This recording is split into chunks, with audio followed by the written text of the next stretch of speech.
అది life unpredictable ఉంటుంది అంటారు కదా, మనం ఏమనుకుంటే అది జరగది.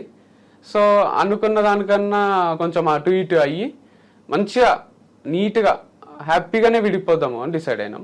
సో అదే పోస్ట్ పెట్టినాము. బట్ నవంబర్ అక్టోబర్ కూడా మీరు కలిసి పోస్ట్ ఈ 1 month లో ఏమైంది అంత సివియర్గా?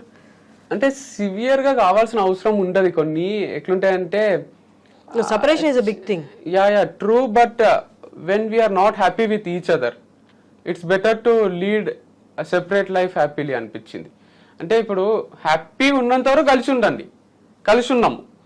హ్యాపీనెస్ లేదు అనిపిస్తే కూడా కలిసి ఉండడం అంటే అది ఒక టైప్ ఆఫ్ రాంగ్ లైఫ్ స్టైలే కదా. అంటే నువ్వు నిజంగానే పబ్లిక్కి నేను చెప్పేదంతా కూడా అడ్జస్ట్ కండి, సారీ చెప్పండి, కలిసిపోండి, ఇదంతా ఉంటుంది. But still if you are not happy with each other, why still